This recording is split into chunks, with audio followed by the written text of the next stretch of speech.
Selamat siang, Sir. Nama saya Beatrix Avanda Damanik, nomor urut 4, kelas 11 IPS 1. Di sini saya akan mempresentasikan hasil kerja saya, yaitu tentang kepemimpinan melalui motivasi. Yang pertama yaitu kepemimpinan. Menurut Saros and Buchatsky, tahun 1996, kepemimpinan adalah proses mempengaruhi aktivitas para anggota kelompok untuk mencapai tujuan bersama yang dirancang untuk memberikan manfaat individu dan organisasi. Yang kedua, menurut Rauch and Behling tahun 1984, kepemimpinan adalah suatu proses yang mempengaruhi aktivitas kelompok yang diatur untuk mencapai tujuan bersama. Yang ketiga yaitu menurut Jacobs and Jaques tahun 1990, kepemimpinan adalah suatu proses yang memberi arti atau penuh arti kepemimpinan pada kerjasama dan dihasilkan dengan kemauan untuk memimpin dalam mencapai tujuan. Keempat yaitu kepemimpinan menurut George R. Terry. Kepemimpinan adalah kegiatan dalam mempengaruhi orang lain untuk bekerja keras dengan penuh kemauan untuk tujuan kelompok. Selanjutnya yaitu tujuan kepemimpinan. Yang pertama yaitu mencapai tujuan. Kepemimpinan merupakan sebuah hal yang dibutuhkan dalam perusahaan atau kelompok supaya tujuannya dapat tercapai. Tanpa adanya satupun pihak yang berjiwa pemimpin, tujuan sulit untuk dicapai karena tidak ada sosok yang bisa dijadikan pegangan. Kedua yaitu memotivasi orang lain. Tujuan lain dari kepemimpinan adalah untuk memotivasi orang lain agar bisa melakukan sebuah hal dengan baik dan memaksimalkan kemampuan. Yang ketiga yaitu motivasi dalam berwirausaha. Yang pertama menurut Hamalik, pengertian motivasi merupakan perubahan energi dalam diri pribadi seseorang yang ditandai dengan timbulnya perasaan dan reaksi untuk mencapai tujuan. Kedua, menurut Sardirman, pengertian motivasi merupakan perubahan energi dalam diri seseorang yang ditandai dengan munculnya feeling dan didahului dengan tanggapan terhadap adanya tujuan. Tiga, menurut Mulyasa, pengertian motivasi merupakan tenaga pendorong atau penarik yang menyebabkan adanya tingkah laku ke arah suatu tujuan tertentu. Peserta didik akan bersungguh-sungguh karena memiliki motivasi yang tinggi. Keempat, menurut Victor H. Fromm, motivasi ialah sebuah akibat dari suatu hasil yang ingin diraih atau dicapai oleh seseorang dan sebuah perkiraan bahwa apa yang dilakukannya akan mengarah pada hasil yang diinginkannya. Yang kelima, menurut McDonald, motivasi ialah sebuah perubahan energi yang ada dalam diri seseorang yang ditandakannya dengan rasa atau feeling dan didahului dengan respon adanya sebuah tujuan.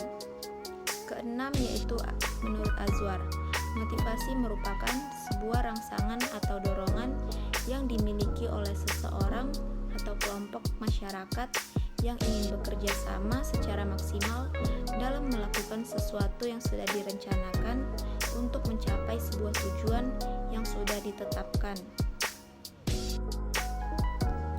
Selanjutnya yaitu tentang organisasi. Secara konseptual, organisasi dapat dilihat dari dua sudut pandang, yaitu sebagai wadah atau tempat sekelompok orang menyatu dan sebagai aktivitas atau kegiatan untuk mencapai tujuan bersama.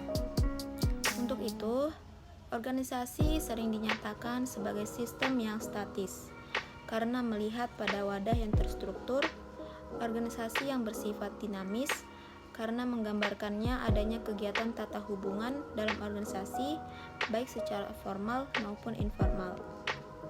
Organisasi adalah sekumpulan orang yang mempunyai tujuan yang sama dan bekerja sama dalam suatu struktur kerja. Kesatuan-kesatuan sosial yang diarahkan pada satu tujuan. Sistem-sistem aktivitas yang distruktur dengan sengaja dan mempunyai batasan-batasan yang diidentifikasi. Selanjutnya yaitu memimpin melalui motivasi. Manajer yang leads through motivation akan mengembangkan suatu kondisi kerja dan melakukan kepemimpinan yang menggugah seseorang untuk bekerja lebih keras. To motivate means to encourage and inspire. Motivasi adalah dorongan dalam diri yang berhubungan dengan tingkat, arah dan konsistensi usaha yang dilakukan seseorang dalam bekerja. Pengertian motivasi, beberapa pengertian yang dikaitkan dengan motivasi.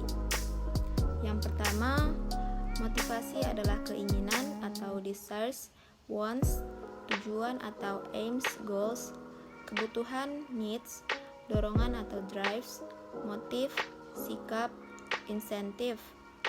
Kedua, motivasi adalah dorongan dalam diri yang berhubungan dengan tingkat, arah dan konsistensi usaha yang dilakukan seseorang dalam bekerja. Tiga, yaitu motivasi internal adalah dorongan atau drives dan perilaku atau attitude kita semua termotivasi, baik positif maupun negatif. Dalam hubungannya dengan motivasi, kepemimpinan sangat berpengaruh terhadap penciptaan lingkungan kelompok yang kondusif agar dapat memotivasi anggota-anggota kelompoknya, agar dapat menginspirasi individu untuk memotivasi dirinya. Seorang pemimpin perlu memahami kebutuhan dan keinginan individu tersebut.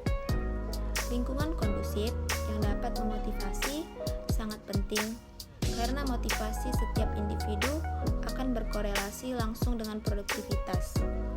Pada saat menginspirasi anggota kelompoknya, seorang pemimpin sedang mengubah cara berpikir mereka.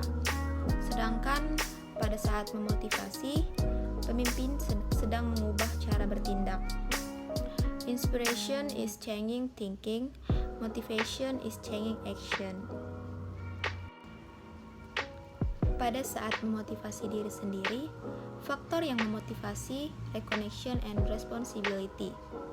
Motivator yang paling besar pada diri adalah belief, yaitu keyakinan bahwa diri bertanggung jawab dan pada tindakan dan perilaku sendiri.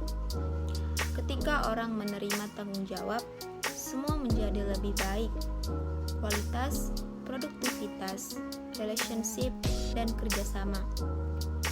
Untuk memotivasi orang lain, kita dapat memberikan penghargaan, menghargai, menciptakan pekerjaan yang lebih menarik, menjadi pendengar yang baik, memberikan tantangan, serta menolong tapi tidak melakukan sesuatu bagi orang lain yang sebenarnya dapat dilakukan oleh dirinya sendiri.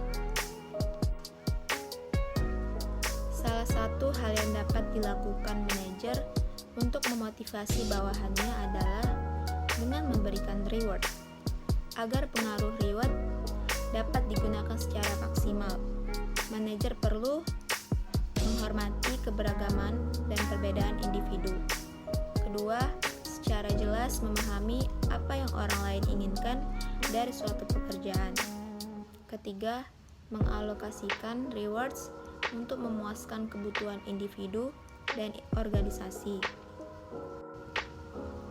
Kesimpulannya yaitu, setelah memahami benar hakikat kepemimpinan, maka dapat disimpulkan bahwa kepemimpinan tidak mungkin berlangsung tanpa ada upaya memotivasi bawahan atau orang lain. Dalam artian, pihak lain atau bawahan dapat patuh mengikuti apa kata sang pemimpin. Hanya jika sang pemimpin mampu mendorong atau memotivasi mereka, sehingga mereka atau bawahan atau rekan dapat terdorong untuk melakukan suatu tindakan yang terarah pada tujuan bersama.